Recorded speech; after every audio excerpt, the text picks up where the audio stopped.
I'm Lucas, 27, and 5 years ago my stepsister Tiffany stole my cherished Mustang, the one I'd saved for years to buy. She totaled it in a crash, and instead of holding her accountable, my dad Robert blamed me. I cut them all off completely. Now I'm living my best life in Seattle with an amazing career when suddenly, Tiffany appears at my doorstep looking desperate.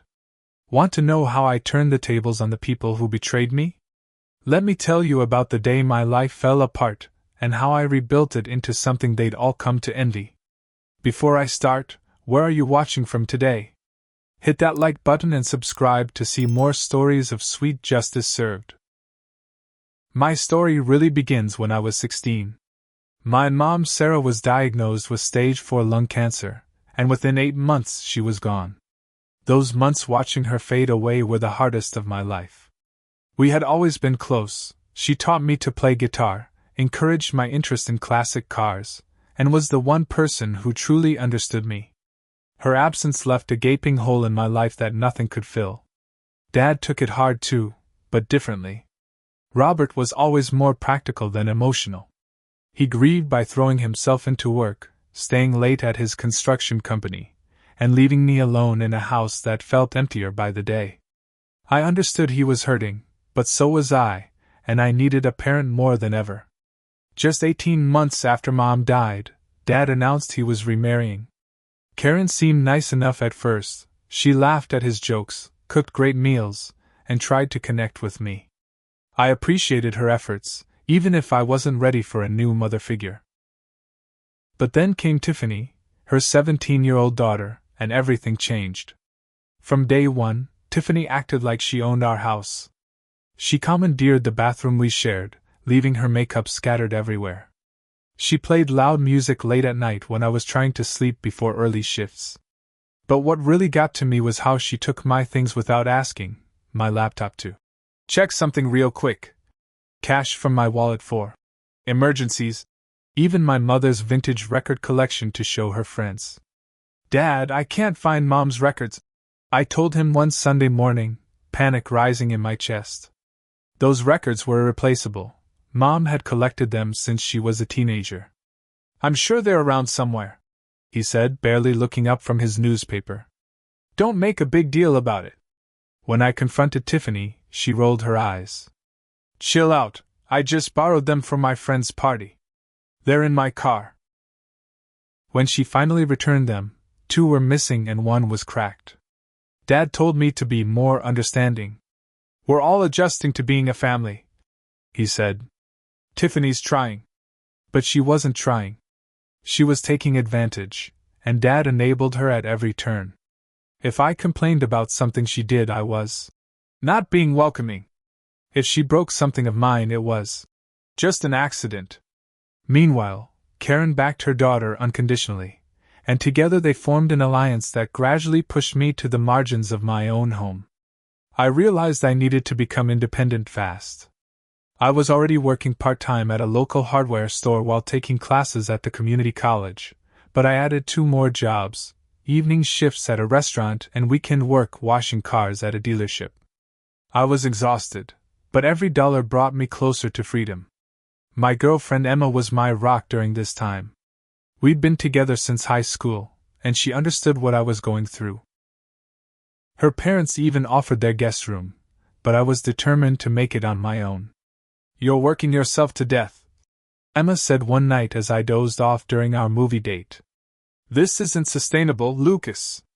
Just 3 more months, I promised her. Once I have enough saved, I'm getting my own place. But there was something else I was saving for too, something that represented freedom to me. My mom and I used to go to classic car shows together, and she'd always point out the 1967 Ford Mustangs.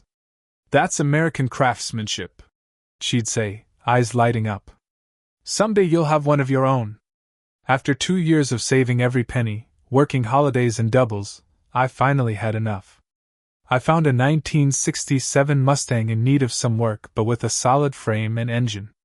The previous owner was an elderly man who could no longer drive and wanted it to go to someone who would appreciate it.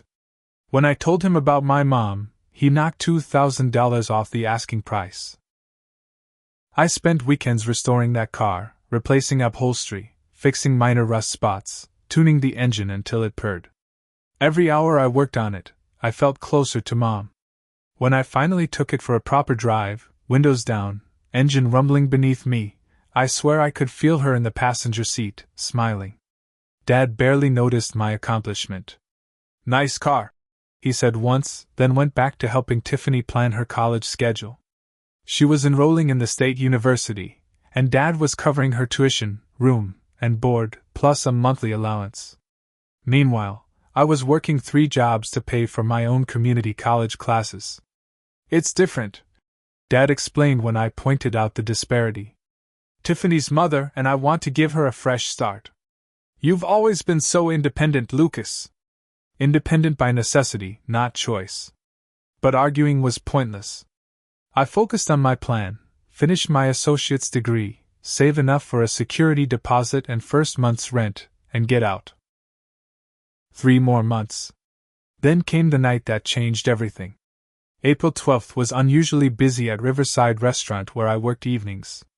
A convention was in town, and we were slammed with customers from opening until well past our normal closing time. By the time I clocked out, it was nearly midnight, 2 hours later than usual. I walked to the employee parking lot, keys jingling in my hand, thinking about how good it would feel to slide into my Mustang's leather seat and cruise home with the windows down. The spring air was perfect for a night drive. But when I reached my usual parking spot, there was nothing there. At first, I thought I had forgotten where I parked. I circled the lot once, twice, my heart beating faster with each empty space I passed. By the 3rd lap, the truth was unavoidable. My car was gone. "No, no, no," I muttered, spinning around as if the Mustang might materialize if I looked hard enough. "This can't be happening." I called the police immediately, reporting the theft while pacing the parking lot. The officer who took my call was sympathetic but not optimistic. "Classic cars like that are often targeted," he explained. "We'll put out an alert, but you should contact your insurance company too."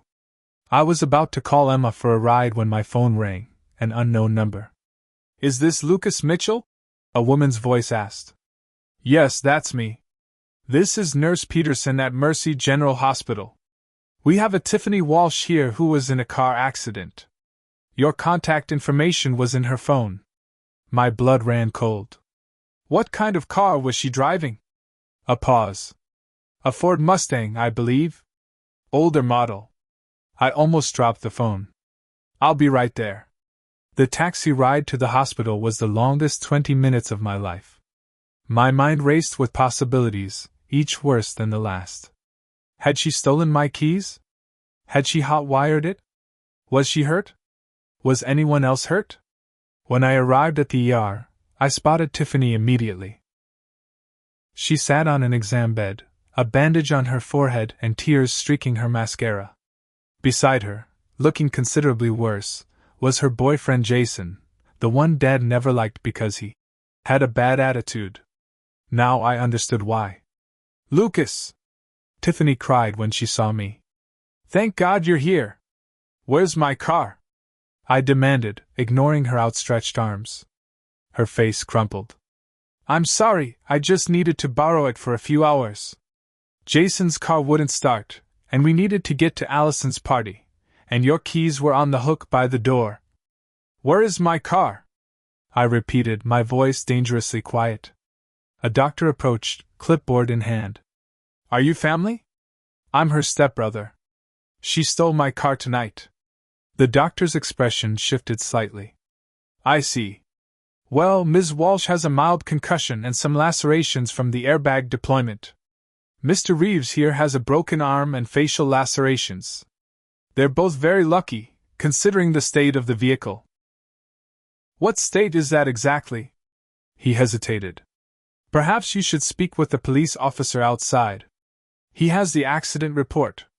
Officer Davis was a stocky man with a gray mustache and tired eyes. He flipped open his notebook when I approached. "You're the vehicle owner?" he asked. "Yes. It's a 1967 Ford Mustang. Where is it now?" "It's been towed to impound lot B." He cleared his throat. I should warn you, it's totaled. They ran a red light at the intersection of Maple and 5th, going approximately 50 in a 30 zone. They struck a Honda Civic that had the right-of-way. My stomach dropped. The other driver? Middle-aged woman, Sarah Thompson. She's in surgery now, broken ribs, punctured lung, fractured pelvis. She'll recover, but it'll be a long road. I closed my eyes, feeling sick. Someone was seriously hurt because of my car, because Tiffany took it without permission. Was alcohol involved? I asked, already knowing the answer. Officer Davis nodded. Mr. Reeves blew a .12. He'll be facing DUI charges, reckless endangerment, and possibly more depending on Ms. Thompson's condition. As for your stepsister, she's looking at unauthorized use of a vehicle. She didn't have permission. I clarified. She stole my car. That distinction will be important for your insurance claim, he said. Speaking of which, you should call them immediately. There are complications when unauthorized drivers are involved, especially in DUI situations. I thanked him and went to see my car at the impound lot. Nothing could have prepared me for what I found. My beautiful Mustang, the car I'd poured my heart and savings into, was unrecognizable. The entire front end was crushed like an accordion. The windshield was shattered. The driver's side door had been cut off by rescue workers. The pristine vintage leather seats were stained with blood and glass. It wasn't just a car. It was my connection to my mother, my ticket to independence, and the result of countless hours of overtime and sacrifice. And now it was gone, destroyed by the selfishness of my stepsister and her drunk boyfriend. I took photos for the insurance claim, my hands shaking with rage and grief. Then I called Emma, who arrived 30 minutes later to drive me home, where I would have to face my father and Karen with the news that their precious Tiffany wasn't the victim here, she was the cause. I rehearsed what I would say during the car ride home with Emma. I wanted to be calm, rational, and clear about what had happened and what should happen next. Tiffany needed to face consequences for her actions. She needed to learn that stealing had repercussions. When we pulled into the driveway, Dad's truck and Karen's SUV were both there, lights blazing inside the house at 3 a.m. They knew. Do you want me to come in with you? Emma asked, squeezing my hand. I nodded, grateful for her support. Please. We found them in the living room, Dad pacing, Karen perched on the edge of the sofa, both looking worried but not devastated. They didn't know how bad it was yet. Lucas! Dad exclaimed when he saw me. Thank God. Is Tiffany okay? The hospital called and said there was an accident. Not. How are you? Or. We heard your car was stolen. Just concerned for Tiffany. She's fine, I said flatly. Minor concussion. They're keeping her overnight for observation. Karen sagged with relief. And Jason? Broken arm. Also fine. I took a deep breath. My car, on the other hand, is totaled. Completely destroyed.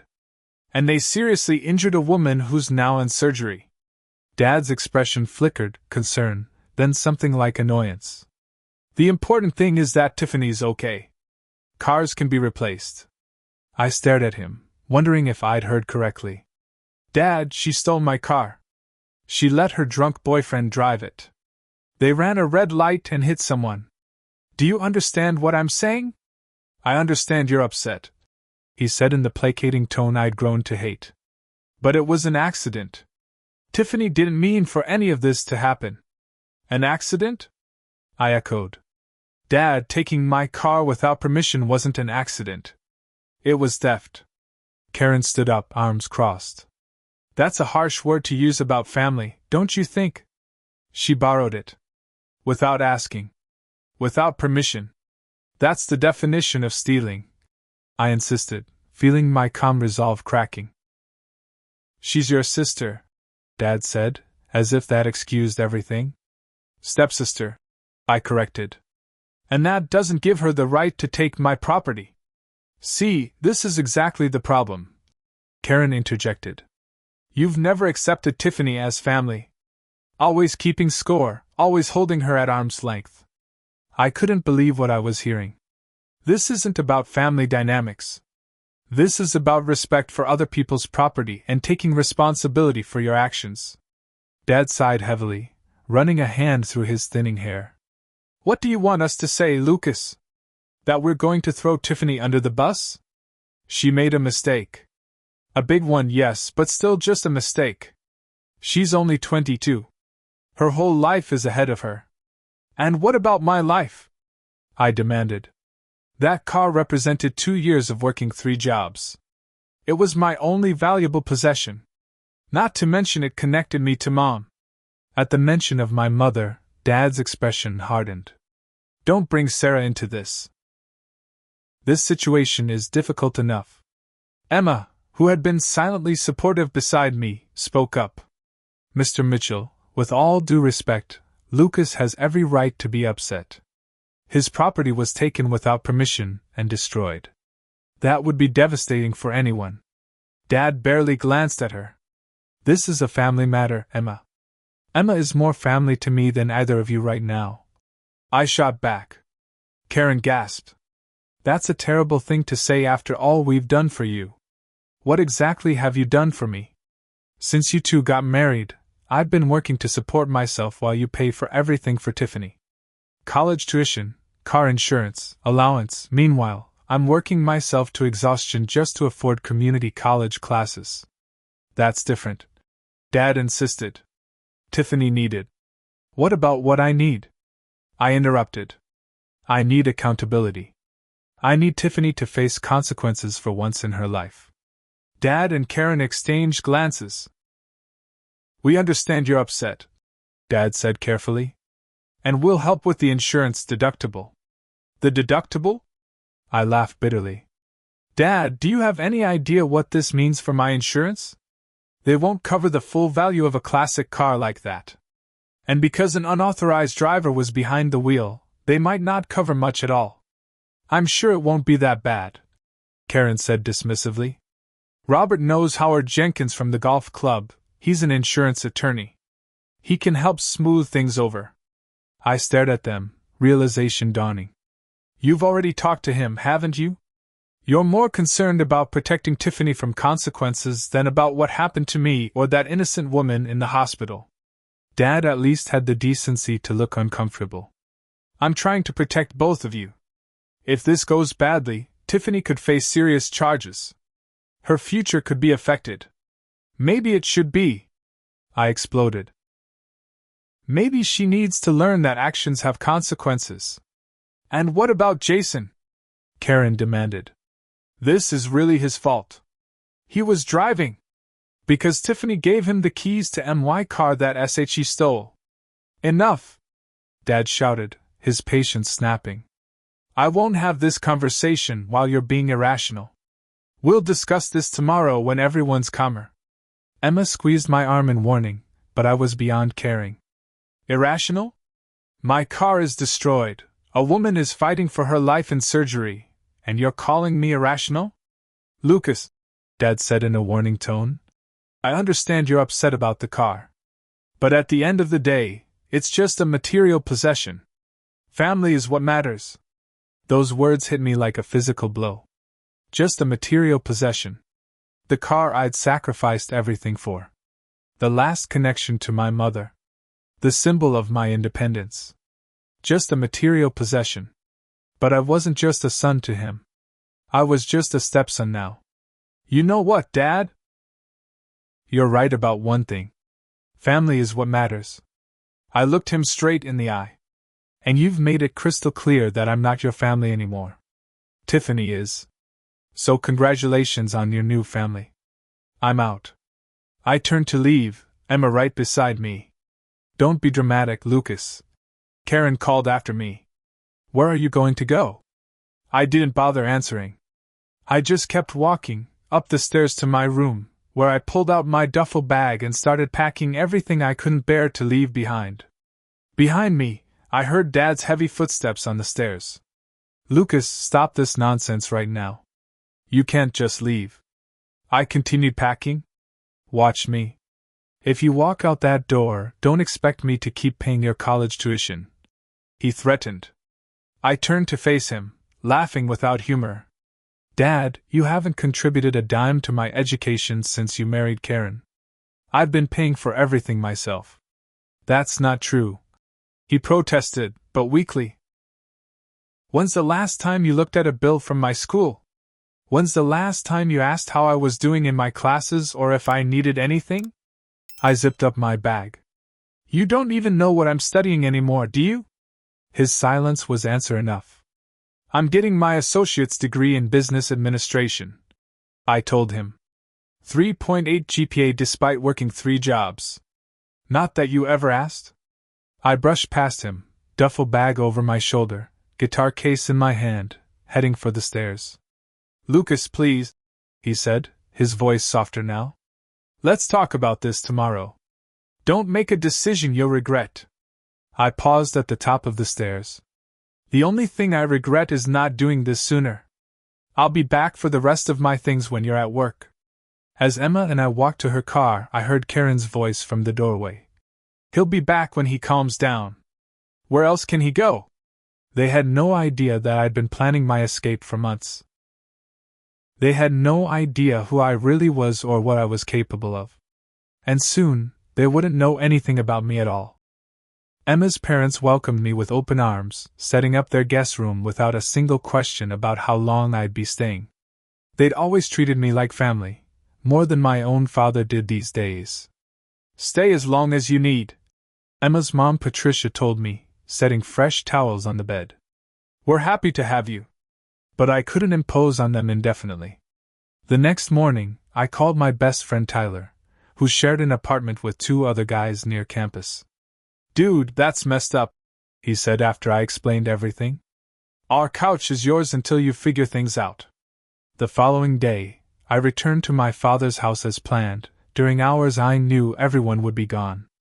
I took only what mattered: my clothes, my laptop, important documents, and the few keepsakes from my mother that Tiffany hadn't borrowed and ruined. Everything fit in the back of Tyler's pickup truck. As I was loading the last box, I heard a car pull into the driveway. Dad's truck. He must have come home for lunch, something he rarely did. He approached slowly, looking tired and older than I remembered. "Lucas, I'm almost done," I said flatly. "I'll be out of your hair in 5 minutes."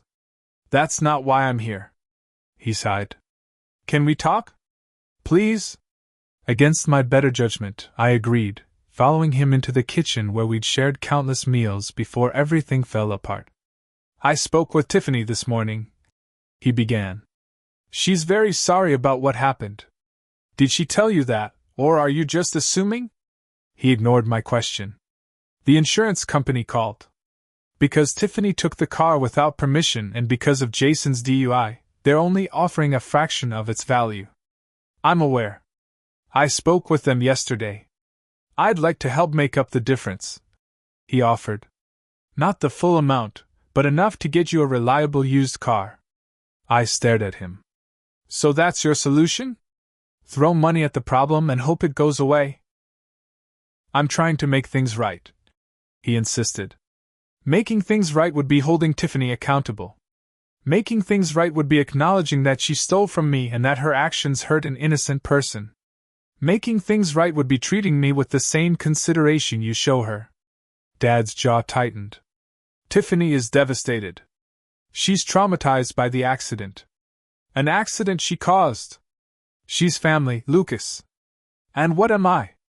I asked quietly. He didn't answer directly. "You're my son. I love you.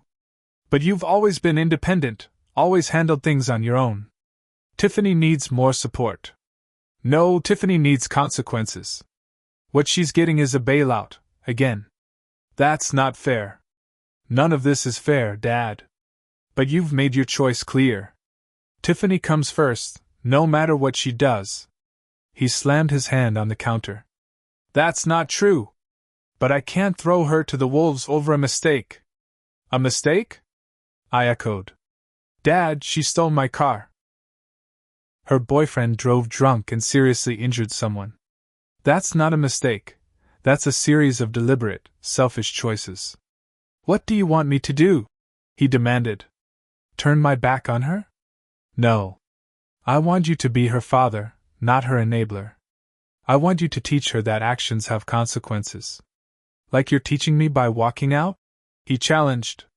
I took a deep breath. I'm not walking out to punish you.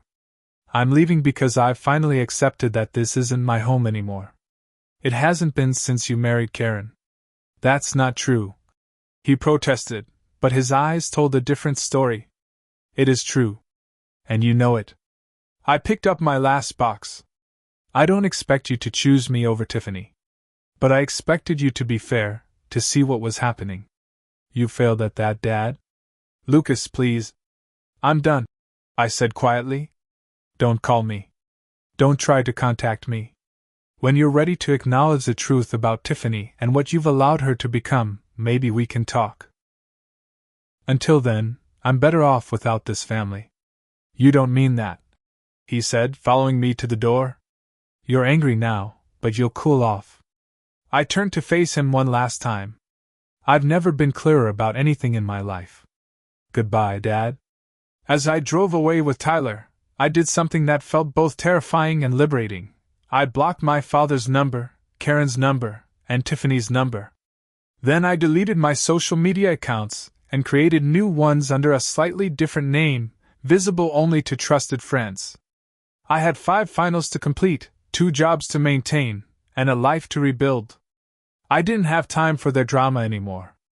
The next few weeks were a blur of exams, work shifts, and apartment hunting. I found a tiny studio apartment I could just barely afford if I kept all 3 jobs.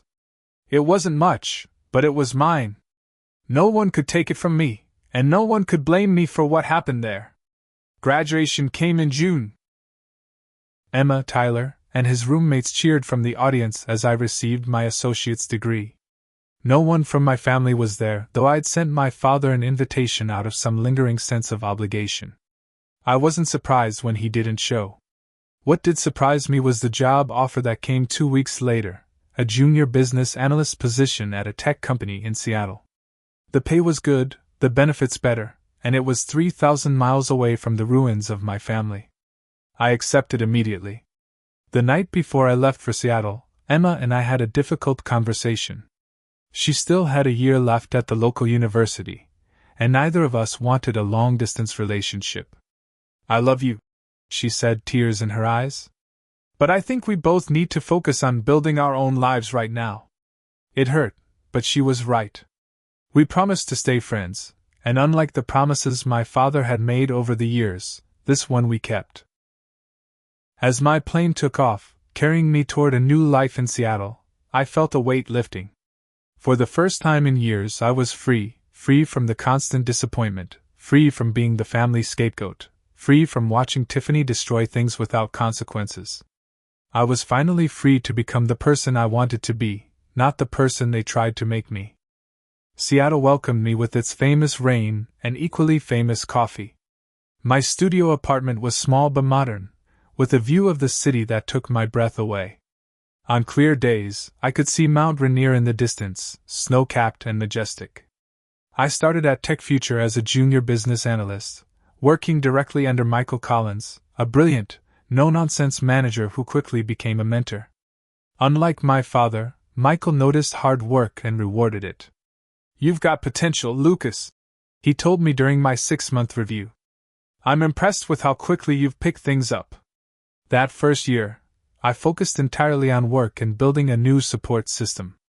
I joined a rock climbing gym, where I met Nathan and Diana, a married couple who invited me to their weekly game nights. Through them, I met other transplants to Seattle, people building new lives just like me. I started therapy too, working through the anger and betrayal that still bubbled up at unexpected moments. Dr. Lillian helped me understand that what I'd experienced was a form of family trauma, and that cutting ties had been a healthy response, not a selfish one. Boundaries aren't punishment, she reminded me during one particularly difficult session. They're protection. By my 2nd year in Seattle, I'd been promoted twice and could afford a 1-bedroom apartment in a better neighborhood. I started saving again, this time for a down payment on a condo. The discipline of working 3 jobs through college had instilled financial habits that served me well. I dated casually but nothing serious until I met Megan at a company volunteer event. She was smart, funny, and refreshingly direct. On our 3rd date, I told her everything about my family. "They sound toxic," she said simply. "You did the right thing getting away. No judgment, no. But their family. Just understanding and support." That night I knew she was special. Through all this time, I maintained my digital distance from my former family. I heard occasional updates through old hometown connections. Tiffany had dropped out of college after 3 semesters. Dad's construction business was struggling with debt, probably from bailing Tiffany out of whatever trouble she kept finding. Karen had taken a job as a receptionist to help make ends meet. I felt occasional pangs of guilt, wondering if I should reach out, but then I'd remember the look on my father's face when he called my car just a material possession. I'd remember how quickly he'd consulted a lawyer to protect Tiffany rather than stand up for what was right. In my 3rd year at Tech Future, I received another substantial promotion and bonus. With Megan's encouragement, I fulfilled a promise I'd made to myself. I bought another classic car, a 1969 Mustang in even better condition than my first one had been. "It's beautiful," Megan said the first time she saw it. "Your mom would be proud." She was right. The car wasn't just transportation, it was a symbol of everything I'd overcome and rebuilt. By year 4, I was earning enough to buy a small house in a neighborhood with stunning views of Puget Sound. Megan moved in, bringing her cat whiskers and her collection of vintage vinyl records that reminded me poignantly of my mother's stolen collection. "We should get a record player for the living room," I suggested one evening as we unpacked boxes. "Absolutely," she agreed. "Music sounds better on vinyl. More authentic." That word, authentic, resonated with me. In Seattle, I'd built an authentic life. I was surrounded by people who knew the real me and valued me for who I was, not what I could do for them or how I could be manipulated. My 5th anniversary of leaving home coincided with another promotion, this time to department director, overseeing a team of 20 analysts. Michael took me out for a celebratory dinner. "I knew you had it in you," he said, raising his glass. "To the future." I smiled, clinking my glass against his. "To the future." That night, as Megan and I walked along the waterfront, hand in hand, I realized how completely my life had transformed. I had a career I loved, a relationship built on mutual respect, a beautiful home, and friends who felt more like family than my actual family ever had. "Penny for your thoughts," Megan said, squeezing my hand. "I was just thinking about how lucky I am," I told her. 5 years ago, I was at rock bottom. Now I have everything I never even dared to dream of. "You earned it," she corrected. "All of it." I pulled her close, kissing the top of her head. "We earned it. I wouldn't be here without you." We walked a little further in comfortable silence before she spoke again. "Have you ever thought about contacting your dad? Just to see how he's doing?" I had, of course. More times than I cared to admit. Sometimes. But then I remember how easily he dismissed me, and I lose the urge. "I understand," she said. "Just know that whatever you decide, I'm here for you." That was the difference between my old life and my new one. In my old life, support came with conditions. In my new life, it was given freely, without expectation. I had just arrived home from work the following Tuesday when the doorbell rang. Megan was at her book club, so I answered it myself, expecting a package delivery or perhaps a neighbor. What I found instead was a ghost from my past, standing on my doorstep in the pouring rain. "Tiffany." For a moment, I thought I was hallucinating. Tiffany looked so different from the spoiled, confident girl I remembered. Her hair was dull and pulled back in a messy ponytail. Her clothes were worn and ill-fitting. Dark circles shadowed her eyes, and she'd lost weight she couldn't afford to lose. "Lucas," she said, her voice small and uncertain. "I found you." I stood frozen in the doorway, 1,000 questions racing through my mind. How had she found me? What was she doing in Seattle? What did she want? "Can I come in?" she asked, shivering slightly in the rain. "Please?" Against my better judgment, I stepped aside. 5 minutes. Her eyes widened as she took in my home, the high ceilings, the modern furniture, the view of the Sound through floor-to-ceiling windows. "Wow," she breathed. "You've done well for yourself." "What are you doing here, Tiffany?" I asked, not offering her a seat. She fidgeted with the strap of her worn purse. "I needed to see you. To talk to you." "How did you find me?" "It wasn't easy," she admitted. "You really disappeared. But I saw a comment you left on Tyler's wedding photos last year. Your profile was private, but your company was listed. I called every tech company in Seattle until I found the right one, then convinced the receptionist I was your sister having a family emergency. I made a mental note to speak with HR about privacy policies. That's borderline stalking." "I was desperate," she said, her eyes filling with tears. "Lucas, I need your help." And there it was, the real reason for her unexpected visit. "What kind of help?" I asked, already knowing the answer. She launched into a story that seemed designed to hit every emotional trigger possible. She'd developed an addiction to painkillers after the accident, which led to harder drugs. She'd lost her scholarship, dropped out of college, burned through relationships. Dad and Karen had tried to help, putting her through rehab twice, but she'd relapsed both times. Dad's business had suffered because he'd poured so much money into saving her. They were on the verge of losing the house. "Dad remortgaged everything to pay for my last rehab stay," she said, wiping away tears. "And now the bank is threatening foreclosure. He's going to lose everything because of me." I listened silently, watching her performance. It was convincing, the trembling hands, the catch in her voice, the carefully timed tears. But something felt off. "That's a difficult situation," I said when she finished. "I'm sorry to hear things have been so hard." Hope flickered in her eyes.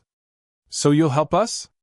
"I know it's a lot to ask after everything, but Dad is in real trouble. 20,000 would save the house and give us breathing room to get back on our feet." $20,000.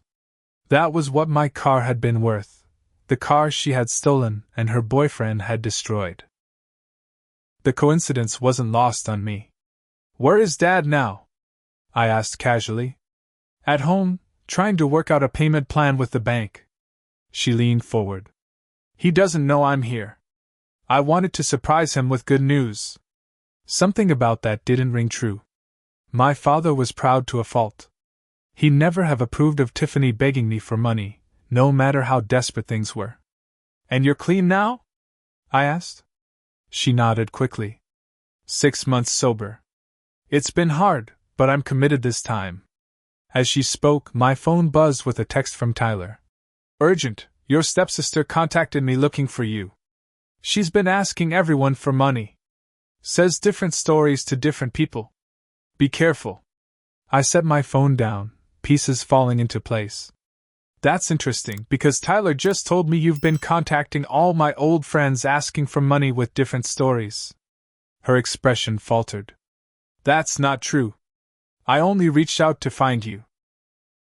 "And the 20,000, that's exactly for Dad's mortgage? Not for anything else?" "Of course," she insisted. "This is about saving our family home." "Our family home," I repeated. "The one I was told to leave 5 years ago." She had the grace to look ashamed. "That was awful. I know that now. I was selfish and spoiled, and I'm sorry for everything, the car, the way I treated you, all of it." If she'd come to me with genuine remorse, perhaps things might have gone differently. But her apology came only after she'd asked for money, which told me everything I needed to know about its sincerity. "Tiffany," I said carefully, "I want to believe you've changed. But I think you're still lying to me." "I'm not," she protested. "Then you won't mind if I called Dad right now to discuss this loan you're requesting on his behalf." The panic that flashed across her face confirmed my suspicions. He's really busy with the bank stuff. Better not to disturb him right now. Uh-huh. I crossed my arms. Here's what I think is happening. You need money, probably for reasons you don't want to share. You thought I'd be an easy mark because I'm doing well financially. You concocted this story about Dad losing the house to pull at my heartstrings. Her demeanor changed instantly, the vulnerable facade dropping away to reveal the entitled person I remembered. Fine. Yes, I need money. But everything else is true. Dad really has been struggling because of me. He's poured everything into trying to help me. And whose fault is that?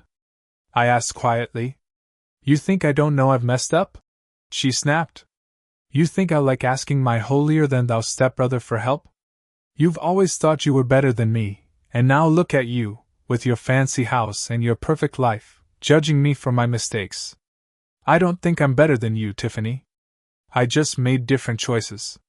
I moved toward the door. I think it's time for you to go. So that's it? She demanded. You're going to turn your back on family when we need you most? That word again. Family. They only remembered we were family when they wanted something from me. I learned from the best, I said evenly. Dad turned his back on me when I needed him. You stole from me without a second thought. Karen treated me like an intruder in my own home. Why should I help any of you now? Because that's what decent people do, she shouted. They forgive. Forgiveness doesn't mean letting people continue to use you. I told her. I forgave all of you years ago, for my own peace, not yours. But forgiveness doesn't mean I have to give you money or let you back into my life. She changed tactics, her voice softening. Lucas, please. I really am in trouble. Maybe not foreclosure, but bad trouble. There are people after me for debts. Dangerous people. I just need enough to pay them off and get a fresh start somewhere new. For a brief moment, I felt a flicker of the old guilt. What if she really was in danger?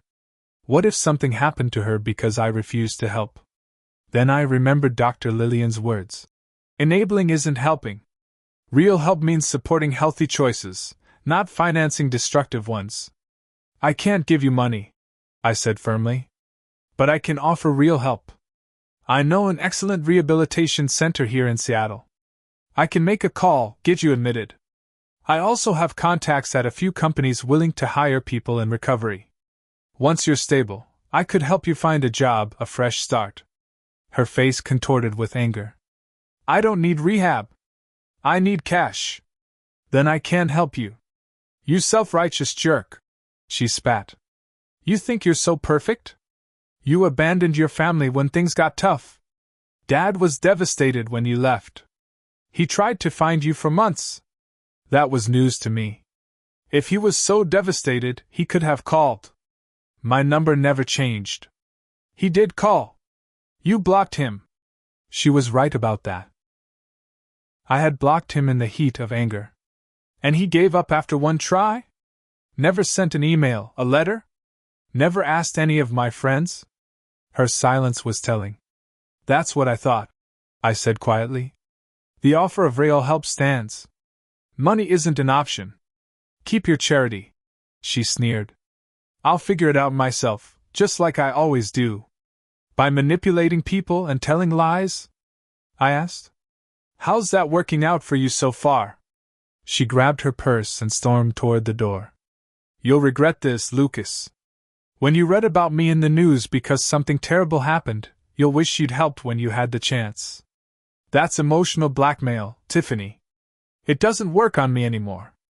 As if on cue, the front door opened, and Megan walked in, stopping short at the scene before her. Oh. Hello? Megan, this is my stepsister Tiffany. Tiffany, this is my girlfriend Megan. She was just leaving. Tiffany looked between us, a cruel smile forming. Of course you have a perfect girlfriend too. Does she know what a heartless person you really are? Megan stepped beside me, her arms sliding around my waist. I know exactly who Lucas is. He's the most generous, kind-hearted person I've ever met. The real question is whether you know who you are. Tiffany's face flushed. You have no idea what you're talking about. You don't know anything about me or our family. I know enough, Megan said calmly. I think it's time for you to go. Fine. I'm gone. Tiffany stormed past us. At the door, she turned back. Don't worry, I won't bother you again. Have a nice life with your money and your perfect girlfriend. I hope it keeps you warm at night when you think about your real family suffering. The door slammed behind her, leaving a silence that felt like the aftermath of a storm. Are you okay? Megan asked softly. I exhaled slowly. Yeah. I am, actually. And surprisingly, I was. 5 years ago, that encounter would have left me devastated, riddled with guilt and second-guessing. Now I could see it clearly for what it was: manipulation from someone who viewed me not as a brother but as a resource to be exploited. I offered to help her get into rehab, find a job. I told Megan. She wasn't interested. Because that's not what she really wanted, Megan observed. She wanted a quick fix, not a solution. I nodded, the last pieces of guilt falling away. Exactly. That night, I called the security desk at my office to alert them about Tiffany, just in case she tried to find me there. I also called Dr. Lillian to schedule an extra session. Not because I was troubled by the encounter, but because I wanted to process how differently I'd handled it than I might have years ago. You maintained your boundaries while still offering appropriate help, Dr. Lillian noted during our session. That's significant progress. It was progress, the kind that comes from healing, from building a life on your own terms, and from surrounding yourself with people who support your growth rather than stunt it. 2 days later, Tyler called to tell me Tiffany had returned to our hometown. She's telling everyone you threw her out in the rain, refused to help your dying father, and threatened her. Just thought you should know. I laughed, surprising both of us. Let her talk. The people who matter know the truth. And that, I realized, was the most important lesson I'd learned in the 5 years since I'd left. The truth doesn't need defending. It simply is. My life spoke for itself. My choices had led me to happiness, stability, and authentic relationships. I didn't need to make Tiffany regret coming to me. Her own actions and their inevitable consequences would do that more effectively than anything I could say or do. A week after Tiffany's visit, I received an unexpected email from my father. The subject line read simply, "I'm sorry." I stared at it for a long time before opening it, my heart racing with a mix of hope and wariness. Inside was a short message. Lucas, Tiffany told me she found you in Seattle. I want you to know I didn't send her, and I'm ashamed of what she did. If you're willing to talk, I'd like to call you. My number is the same. Dad. I showed the email to Megan, who read it thoughtfully. Are you going to call him? I don't know, I admitted. Part of me wants to. Another part wonders if anything has really changed. You won't know unless you talk to him, she pointed out. But whatever you decide, I support you. After much consideration and a long session with Dr. Lillian, I decided to call. Not because I felt obligated to, but because I was curious to hear what he had to say. More importantly, I was confident enough in my boundaries to engage without being drawn back into old patterns. He answered on the second ring. Lucas? His voice sounded older, tired. Hi, Dad, I said, surprised by the emotion that welled up at hearing his voice after so long. There was a moment of silence, as if either of us quite knew how to bridge the 5-year gap. Finally, he spoke. It's good to hear your voice. You look well in your photos. Tiffany showed me your profile picture. I am well, I confirmed. I have a good life here. I'm glad. Another pause. I owe you an apology, Lucas. Many apologies, actually. I failed you as a father. The admission stunned me. In all our years together, I'd never heard my father acknowledge a mistake so directly. I'm listening, I said cautiously. He took a deep breath. After your mother died, I was lost. Karen seemed like a lifeline, and Tiffany. Well, I think I transferred all my parental hopes onto her because it was easier than facing my grief over your mother, and my fear of failing you. You didn't need to be perfect, Dad. You just needed to be fair. I know that now, he said quietly. It took losing you to realize what I was doing. By the time I understood, you were gone. I tried calling once, but your number was blocked. I was angry, I admitted. You chose Tiffany over me when she stole my car and destroyed it. You called it just a material possession when you knew what it represented. I was wrong, he said simply. I've had 5 years to think about how wrong I was. Not just about the car, but about everything. The way I enabled Tiffany. The way I neglected you. The way I tried to buy my way out of real parenting. He told me about the years after I left. How Tiffany's behavior had escalated without me there as a stabilizing influence. How she'd dropped out of college, fallen into addiction, drained their savings with repeated rehab stays and legal troubles. Karen left 2 years ago, he revealed. She blamed me for enabling Tiffany, which was ironic considering she'd done the same thing for years. But she was right. I failed both of you by never setting boundaries. Where is Tiffany now? I asked. Back home, temporarily. After she saw you, she came back asking for money again. I finally did what I should have done years ago. I said no. I told her I'd help her find treatment and a job, but I wouldn't give her cash. It was exactly what I had offered her. How did she take it? About as well as you'd expect. He sighed. She's furious, says I've abandoned her just like you did. But for the first time, I'm standing firm. It's the only way she'll ever have a chance at a real life. That can't be easy, I acknowledged. It's the hardest thing I've ever done, he admitted. But watching her destroy herself while I funded it was worse. We talked for nearly 2 hours, clearing the air about old hurts and misunderstandings. He told me he'd downsized to a smaller house, gotten his business back on stable footing, and started attending a support group for parents of addicted children. I don't expect you to forgive me overnight, he said toward the end of our conversation. Or ever, really. I just wanted you to know that I understand now what I did wrong, and I'm trying to do better. I appreciate that, I told him. And for what it's worth, I forgave you a long time ago. Forgiveness was part of my healing process. But forgiveness doesn't automatically mean reconciliation. I understand, he said, his voice thick with emotion. But I'd like the chance to get to know the man you've become, if you're willing. I think I'd like that, I said, surprising myself with how much I meant it. But slowly. With boundaries. Boundaries are good, he agreed. I'm learning that the hard way. After that call, we established a careful, limited relationship. Monthly phone calls at first, then video chats where I introduced him to Megan. He sent birthday and Christmas cards with thoughtful notes, but no pressure for more contact than I was comfortable with. A year after Tiffany's appearance on my doorstep, I found myself channeling my experience into something positive. I started volunteering with a local organization that helped young adults aging out of foster care transition to independence. Many of them had experienced family trauma similar to mine, and I found I could offer unique insight and support. You're really good with them, the program director Vanessa told me after watching me help a 19-year-old set up his first budget. They respond to you because they can tell you've been through something similar. That conversation sparked an idea. With TechFuture's support, I established a scholarship program for students who had lost parents or experienced significant family disruption.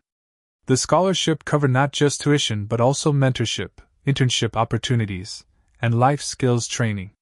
At the inaugural scholarship dinner, I shared my story publicly for the first time, how losing my mother had destabilized my family, how betrayal had forced me to start over, and how building a life on my terms had led to healing. The hardest lesson I learned, I told the audience, was that sometimes the family you're born into isn't the family that helps you thrive. Sometimes you have to build your own family of choice, people who respect your boundaries, celebrate your successes, and help you become your best self. Megan squeezed my hand under the table as I spoke. Beside her sat my father, who had flown in for the event at my invitation. Our relationship remained complicated but was slowly healing as he demonstrated consistent respect for my boundaries. Tiffany wasn't there. According to my father, she had finally agreed to enter a long-term treatment program after hitting rock bottom. I wished her well but maintained my distance, understanding that some relationships couldn't and shouldn't be salvaged. The scholarship program grew each year, as did my sense of purpose. What had begun as a personal tragedy, the theft and destruction of my car, had set in motion a chain of events that ultimately led to a life more fulfilling than I could have imagined. On weekends, Megan and I often took my Mustang for drives along the coastal highways, windows down, music playing. In those moments, I felt my mother's presence and her pride in the man I'd become. "You seem happy," Megan observed during one such drive, the wind tousling her hair. "I am," I said, realizing the simple truth of it. "I really am." The car that had once represented escape now symbolized freedom, not just from a toxic family situation, but from the anger and resentment that could have consumed me. In standing up for myself, in refusing to enable Tiffany's destructive behavior, in building a life defined by healthy boundaries and genuine connections, I had found something more valuable than any possession: peace. And that was something no one could steal or crash or blame me for protecting. What would you have done in my situation? Would you have given Tiffany money when she showed up or held firm like I did? Have you ever had to cut ties with family for your own well-being? Share your thoughts in the comments below. If this story resonated with you, please give it a like and subscribe to hear more stories about setting boundaries and building a life on your own terms. Thank you for listening, and remember, sometimes the strongest thing you can do is walk away from people who don't respect you, even if they're family.